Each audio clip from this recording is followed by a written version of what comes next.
une bonne position, puis je vais transférer mon poids en fait. Je vais transférer mon poids de cette jambe sur celle-là. Jeudi 25 février, au dojo régional de Saint-Denis, et à l'invitation du dojo Huang, Julien Boussuge, champion du monde 2006 et 2008 de Jiu-Jitsu, a dirigé un stage au profit de quelques privilégiés venus de tous les clubs de l'île. Une opportunité que le champion a saisie suite à un premier contact avec La Réunion il y a quelques années. La dernière fois que je suis venu à La Réunion, c'était pour combattre et j'avais combattu au Stade de l'Est pour une discipline qui s'appelle le Pankido, donc assez proche du MMA. Et j'ai bien ressenti que le public réunionnais est un public qui aime les sports de combat, quoi, qui aime la bataille. Donc ça m'a fait plaisir en venant là, parce qu'à la base je venais pas pour le jiu-jitsu, mais je venais pour encadrer un groupe de jeunes judokas. Donc quand on m'a proposé de faire une intervention de jiu-jitsu, je me suis dit que ça pouvait être un moment enrichissant et intéressant.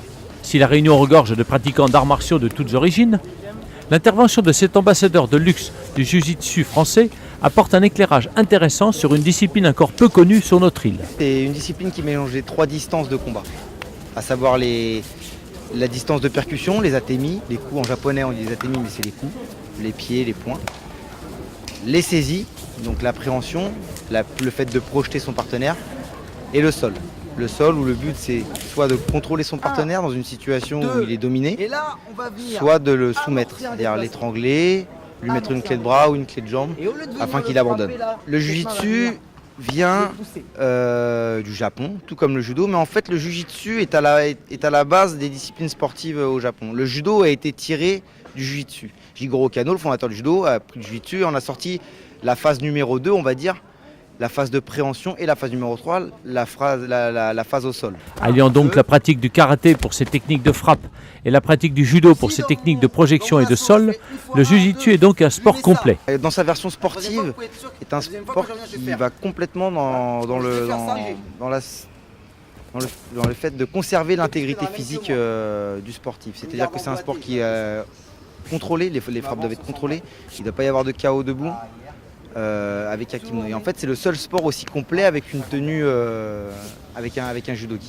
À la question de savoir quelles sont les valeurs que véhicule le jiu-jitsu, la réponse du champion est claire. Son invitation à l'ouverture et à la découverte sur les autres disciplines est une évidence. Je pense que le judo et le jiu-jitsu n'ont pas le monopole des valeurs. Je pense que tous les sports de combat, quand ils sont bien encadrés et transmis par des passionnés, véhiculent des valeurs exceptionnelles. Et puis si je devais avoir quelque chose à dire aux pratiquants de jiu-jitsu à La Réunion, c'est d'aller apprendre, d'aller s'enrichir en partageant avec d'autres sports, en allant apprendre dans d'autres sports de pied-point, de boxe thaïlandaise, qui est très développée à La Réunion aussi, et d'aller s'enrichir auprès des autres.